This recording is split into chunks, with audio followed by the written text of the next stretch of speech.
everyone, it's Dawn and welcome back. Hope you've had a good weekend and ready for another week of crafting. Now today I'm going to show you how, if you're a painter or any other type of crafter that produces an image, how you can use the images that you've created or even found in a book or a magazine or something.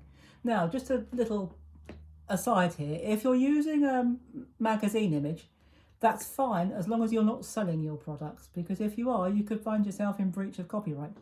But if it's an image that you've created, such as a cross stitch that you've photographed and enlarged, or a painting that you've done yourself, any image that you've created yourself is fine to sell. But if you're using one by someone else, especially if it's a commercial, such as commercial property, such as a magazine, for goodness sake, don't sell it, because you might end up in trouble. So there we go, that's just the legal bit out of the way. But this is a painting I've done, some time ago now, and I'm going to show you how you can decide where you want or what you want. I'm going to do a 5x7 card. I've already made my 5x7 card blank up, and what I've done, it's a bit difficult to show you because I'm using acetate, and acetate doesn't show up very well on video, but I have got it here. I've cut this down to a 5x7. You can probably, if I just hold it and tilt it at a slight angle to the camera, you might just be able to see the edge. It's actually a piece of acetate that I got off of a piece of the packaging from something or other. And what I've done, I've just found the image. I like these two main boats here. So all I've done is I've laid it down like that, cut my image to size so that I know it's going to fit my card. And then what I've done is I've already done this actually, but I've drawn around it with my pencil like that. And down here, I like this image as well. As it's Valentine's Day today, these two look like a love couple. So I thought I'm going to add this. I'm going to cut this out. I've just circled it again with a pencil. And I'm going to cut that out. So we're going to cut it out and make it up actually on video now together. So I'm just going to take my template or viewfinder away. You can make these viewfinders yourself if you like.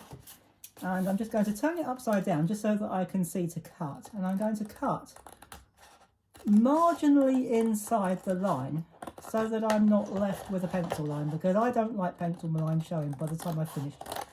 I know, I'm fussy like that.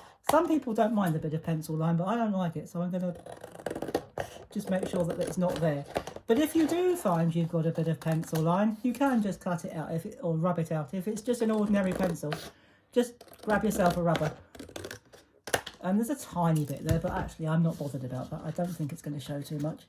So we'll put that there. We'll deal with that bit in a minute. So I'm just going to bring in my card. Let's just pop that out of the way. And I'm going to do this quite quickly. And I'm going to use my red runner tape. I was going to use glue, but runner tape is thicker. So I'm just going to run that down like that. And this is a new one, so I know it's not going to run out. So you can use glue if you want to, but I'm using runner tape because A, it's quicker, and B, I've got it on my desk. And what I'm going to do, because I've only got one chance to do this, if you use glue, you've got a bit of time to wiggle it into place, but you only get one shot at this. So I'm going to line it up at the bottom of my card. Oops. Well, I'm going to try and line it up. The trouble is it's sticky, so the minute you touch it, it moves. So I'm going to line it up like that, that's fine. And then I'm going to press it on like that and give it a good press like that. Now that's absolutely fine, and if you want to, you can leave it like that, and that's a perfectly acceptable card. But if like me, you had two images on your card that you really couldn't make your mind up which one you wanted to use, you can do what I've done and end up using both. So I'm just going to pop the card to one side. And this is the other image. Because it's Valentine's Day, I thought, you know, they look like a couple in love out with their dog on the beach. How romantic. So we're just going to, again, I'm just going to cut slightly around the inside of the shape that I've cut or drawn around my love couple. My couple that are on the beach with their dog. So I'm going to pop that. I might even keep that and keep this bit for another project. So I'm going to put that away and I shall put that back in stock. Now all we've got to do is, well, first of all, let's just put the scissors to one side, bring our card back, and to pop this up a bit, I'm going to put it on with foam tape. So all I'm going to do is put one bit there, a smaller bit there, and probably an even smaller bit there if I can squeeze one in. So hopefully I can squeeze just another bit in there. Yep, that's okay. So give it a good press down. And she says hopefully that the backing tape should come off fairly easily. But whenever I say that, I always tempt fate and battle with it. But no, I think we're winning. Well, this one anyway. So we're going to take the backing tape off like that.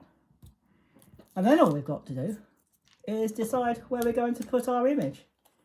So I didn't want too much of the main, if I pop that up there, so I didn't want to cover too much of that. So if I put it there, it's going to block that boat, and I didn't want that. So I think I'm going to put mine, I don't mind if that little black boat that's poking out, I don't mind if that gets covered up, but I don't want this lovely bright red boat to be too obscured. So I'm not going to put it down too heavily straight away. I think that's okay, you know, maybe just a fraction higher so that it doesn't get in the way when we stand the card up. I think I'm going to put it there. Yeah, I think that's fine. So I'm going to push that down nice and firmly, and it will still stand up like that, very nicely. Okay, you've got that sandy image above where the sand line goes, but that's okay, you don't have to worry about that. So there we go, a very quick, relatively easy card, ready-made from your images that you've already got, whether you've created them yourselves, whether it's for your personal use or for selling, or if you're using an image that's in the public domain, such as a magazine, as we've said, just make sure that you're using them for personal use and not selling them. So there we go. But I've used my painting for this, my own painting, to make a very unique and individual card. So I hope you've enjoyed this and found it useful, and that it's given you an idea or another idea how to use, or what images to use and how to use them. So you can cut them up. You don't just have to use one image. You can use one as the main image, cut one out and add it to your card. So I hope you've enjoyed that and found it useful.